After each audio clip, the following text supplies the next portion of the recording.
세습. 나는 커피를 쏟았다. 내가 흠뻑. 책상 위에 쏟았고 물티슈로 닦았다. 닦인다기보다는 쓸려 바닥으로 떨어졌다. 교실이 커피향으로 가득했다.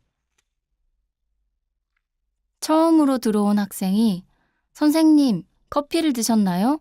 물었고 나는 커피를 쏟았다고 답했다. 다음으로 들어온 학생이 선생님, 커피를 드셨나요? 물었고 처음으로 들어온 학생이 커피를 쏟았다고 답했다.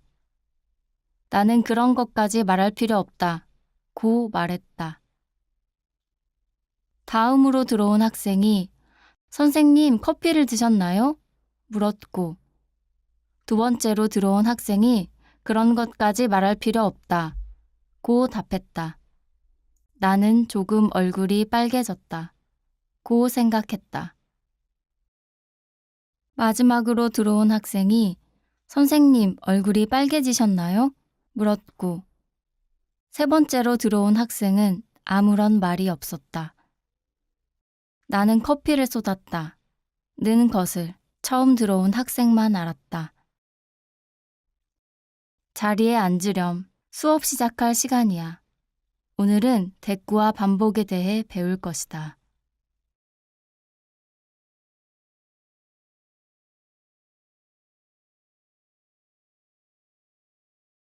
더 명복.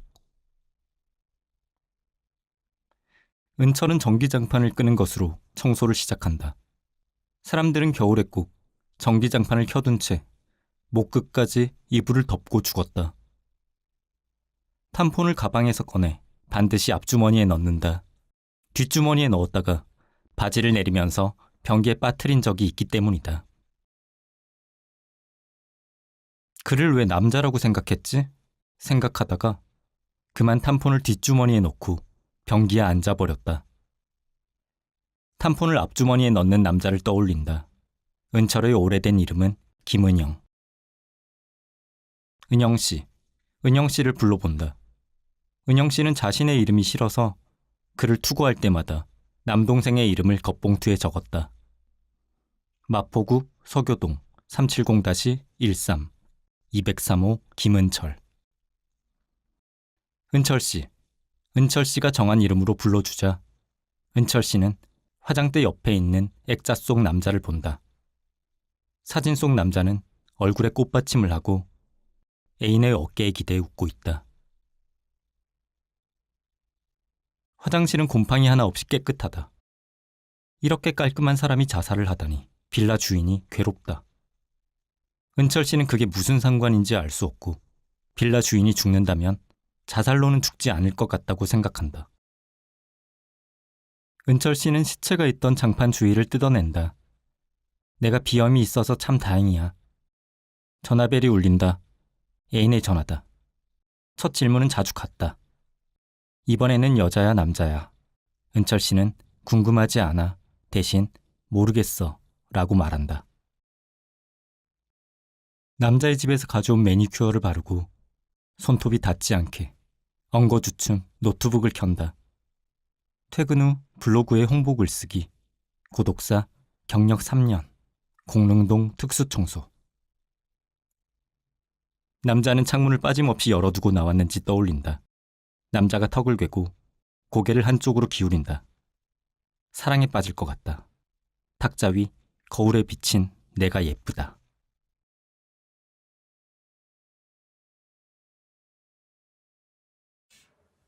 I miss understanding. 우산을 잃어버리지 않기로 다짐한 사람이 있다. 우산을 잃어버리고 집에 돌아가면 고양이한테 혼이 나니까. 우리가 눈이 마주칠 때 건네는 인사에 나는 안을 더 잘 발음하지만 너는 영을 더 잘 발음하고. 그런 우리의 감정에 대해 상의 발음은 내가 더 낫지만 양의 발음은 네가 네이티브고. 오늘도 나는 토익 대신 묘익을 공부하지만 대개는 낙제점이라. 어렵게 출제한 너와 공부가 모자란 나는 괜히 마음이 좀 그래서 너는 미안을 담당하고 나는 해요로 마무리한다. 몇백 년 만에 단 한 번 CAT 행성과 HOMO 행성의 궤도가 겹치는 찰나에 아주 잠깐 우리는 서로의 언어를 나눌 수 있다는데 그때는 우리가 함께 있지 못하다면 어쩌지? 이미 우린 상냥한 안녕을 나누게 되어 서로에게 미안한 상태라면 지구는 아마 우산을 잃어버리지 않기로 다짐한 사람이 우산을 잃어버리지 않고 집에 돌아갔다. 이날도 고양이에게 혼이 난다.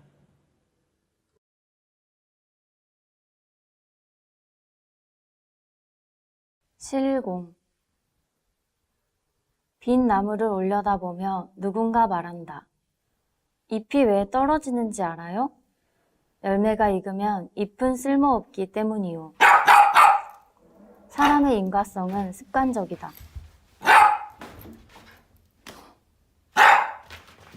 시간만 있으면 모든 것을 이해할 수 있어.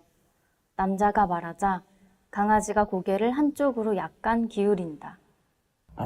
오디야, 이해하고 싶어? 오디의 이빨은 쌀알처럼 작고 쌀알처럼 강하다. 단단하게 뭉쳐있는 실공을 흐트러뜨린다. 쉽게 부러지지 않는 나무 토막도 씹어서 없앤다. 이유 없이 사람을 물지 않는다. 강아지라는 이유로 겁주는 사람은 물 것이다. 그의 다리나 손가락을 세게. 바람이 불지 않아도 가지가 움직인다. 살아있는 나무는 더 살아있는 것 같고 더 살아있는 것이 무엇을 의미하는지 알지 못해도 몸을 기울인다. 오디의 장난감에서 나온 실이 내 양말이나 가방에 붙어 있다. 나는 몸에 붙은 실을 떼어내지 않는다. 그것은 어디든지 간다. 동네 카페와 제주도, 내 꿈에도. 새가 날아와 내려앉거나 올라앉는다. 그것을 지켜보는 동안 강아지가 새가 있는 곳으로 크게 뛴다. 나는 줄을 놓친다.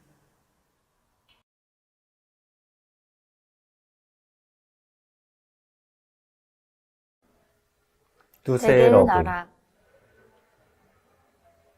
내 횟집을 꿈속 망아지 지나가는 이름은 사람이 뚜세. 말했다. 내 정말 꿈속 싱싱하다. 다리 아픈 망아지 그렇게 이름은 말하고 뚜세라서 먹고 뚜세. 싶다는 욕구로 이어지는 것이 뚜세가 뛰기 이상했다. 시작할 때 나는 말하지. 대개는 먹이가 없으면 뚜세 파이팅. 동족끼리 잡아먹는다.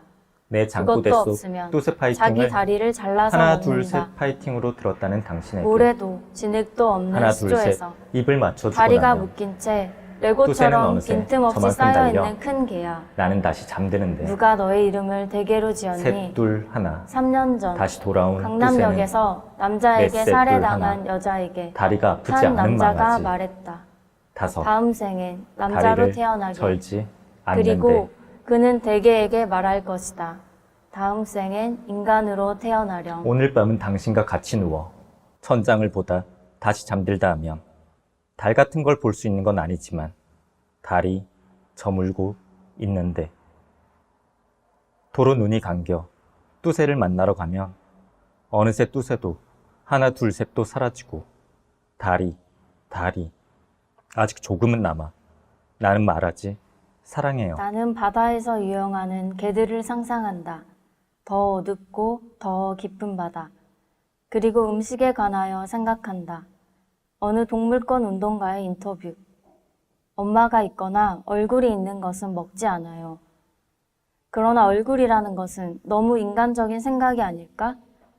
나는 큰 개, 해삼, 버드나무, 플라타너스, 이름을 모르는 나무 우듬지에 아주 작은 벌레의 얼굴을 떠올린다. 내 잠꼬대 속 사랑해요를 살아야 해요로 들었다는 당신에게 살짝 코를 갖다 대고 나면 사랑은 어느새 저만큼 달려 나는 다시 하나 둘 셋 뚜세. 여기에 인사하는 나무 있잖아요. 누군가 말했을 때 사람의 손 모양이 아니라 흔들리는 나뭇잎을 먼저 보는 것처럼.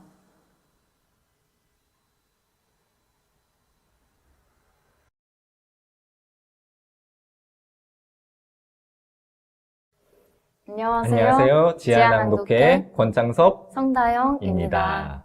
네. 지하낭독회 벌써 세 번째 네. 하게 됐는데, 이번엔 영상 촬영으로 같이 하게 됐잖아요. 사실 이 기획을 처음 이제 시작하게 된 연유 중에 하나가 제가 어떤 지원 사업에 이 기획을 넣었는데, 아쉽게 탈락을 했고, 그 얘기를 이제 다영무에게 했더니, 다영무가 바로, 우리 이거 하면 어떨까? 이런 말씀을 하셨잖아요. 무슨 생각으로, 어떤 느낌 때문에 이걸 하면 재밌겠다라는 생각이 드셨나요? 네. 제가 자신의 어떤 정체성에 관련해서 굉장히 관심이 많은 편인데, 올해 트랜스젠더 이슈도 굉장히 많았었고, 그렇기 때문에 더 이것에 관심이 많았던 것 같아요. 그러니까 제가 제 목소리가 이렇지 않고, 저는 물론 저지만 제 목소리가 예를 들면 창성부처럼 말을 만약에 제 목소리를 갖게 된다면 어떻게 될까? 그러니까 목소리 뭐 그게 별거 아니야 라고 생각하지만 그렇게 뭔가 바뀌었을 때 저의 삶에서 어떤 굉장히 큰 부분이 변화할 것이라고 생각되었기 때문에 이걸로 낭독을 하면 정말 이상하겠다. 그런 생각이 들어서 이 기획을 적극 추진하게 되었습니다. 네. 지하낭독회 1에서 했던 거랑 2에서 했던 것의 어떤 연장선인 것 같기도 해요. 우리가 계속 지금 우리가 옷 입은 것도 그렇지만은 서로 무언가가 교차되고 괴리되고 그러면서도 그게 하나의 그 덩어리를 형성하는 그런 식의 어떤 낭독회를 계속 기획해 왔었고, 그런 차원에서 이번에도 뭔가 목소리가 떨어진 듯 하면서 다시 시공간에서 합쳐지고 이런 것들을 하면서 어떤 재밌는 지점들을 보시는 분들도 그리고 하는 저희도 발견할 수 있지 않았을까 하는 생각을 하게 되네요. 네. 그리고 또 코로나 시국 때문에 실제로 어떤 현장에서 낭독회는 보통 현장에서 많이 진행하는 편인데 그걸 못하게 되니까 물론 어떤 아쉬워하는 사람도 물론 있죠. 현장성에서 생기는 어떤 것들이 있으니까요. 근데 그걸 못하게 되니까 오히려 뭔가 더 할 수 있는 게 많아지는 것도 생기는 기분이라서 정말 재미있는 시간이었고, 이거를 촬영해 주시는 이 PD님도 이런 어떤 뭐 샘플이나 이런 낭독 영상 같은 게 혹시 뭐 예시로 보여주실 수 있을까요? 이렇게 했는데 별로 없는 거예요. 그래서 이런 낭독 영상이 이제 많이 만들어지지 않을까 기대를 네. 해봅니다. 그럼 실제로 저희가 이제 파트 1부터 파트 3까지 실제로 촬영하는 과정에서 어떤 느낌이 들고 하는 동안에 어떤 생각들이 들었는지 하나하나 얘기를 해보도록 할까요? 일단 첫 번째로 자신의 목소리가 아닌 목소리를 들으면서 낭독을 하셨는데 기분이 어떠셨는지 궁금합니다. 저희가 사전 녹음을 했었잖아요. 지금 이 공간 말고 다른 스튜디오에서 사전 녹음을 하고 연습을, 다영무도 하셨겠지만 저도 이제 집에서 연습을 했는데, 연습을 할 때는 뭐 별 느낌이 없었고 그냥 이제 입 맞추는 거에 초점을 맞췄는데, 실제로 어떤 공간에서 이제 다영무 목소리가 되게 크게 저를 자극하고 저는 이제 텍스트를 읽는데 아까 다영무도 말씀하셨지만은 이상하다는 느낌. 이상하다는 느낌이 계속 들더라고요. 이게 원래 내가 쓴 시가 맞나? 그리고 지금 이 나오고 있는 목소리는 내 입에서 나온 건가? 아니면 내 귀로 들어오는 목소리인가? 뭐, 이런, 우리 원래 기획도 뭔가 목소리가 막 괴리되면서도 하나로 합쳐지는 그런 이상한 느낌이 들면서 약간 몸에서 긴장감이 많이 생겨났던 그런 경험을 한 것 같아요. 다영무는 어떤 느낌이 들으셨나요? 네, 저는 일단 너무 어려웠어요.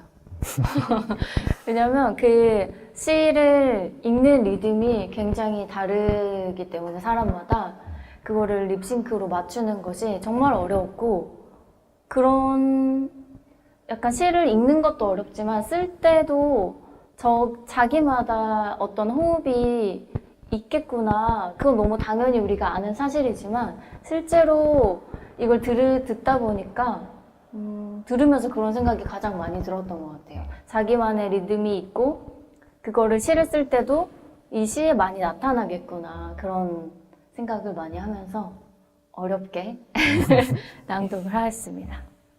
두 번째 질문은 자신의 시에 동물 목소리가 반영되었는데 그건 어떤 의도에서 그렇게 목소리를 넣었는지 궁금합니다.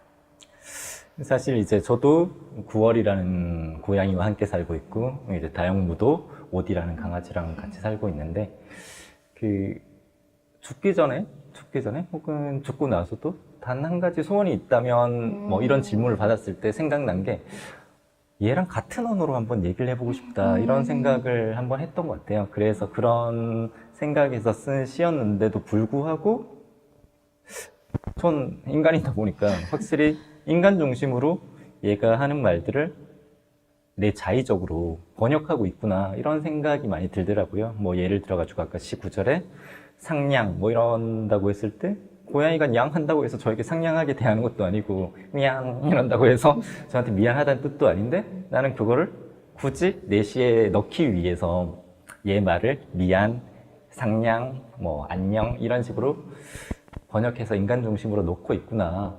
어쩔 수 없이 그 인간과 동물, 비인간 동물 사이에서 오는 그 커뮤니케이션의 실패와 그렇지만은 함께하고 있는 그런 감정 같은 거에 대해서 한번 써보고 싶었던 것 같아요. 네.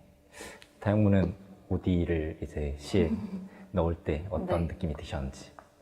저는 일단 오디랑 같이 무언가를 한다는 게 물론 이 스튜디오에는 없지만 굉장히 좋았고요. 일단 저희 동물을 막 자랑하는 기분이 들어서 너무 좋았습니다. 그리고 저도 청선무랑 마찬가지로 그 시에도 나오지만 제가 실제로도 오디한테 무슨 말을 하잖아요. 못 알아듣지만 그러면 오디가 이렇게 고개를 이렇게 켜? 이렇게 하거든요.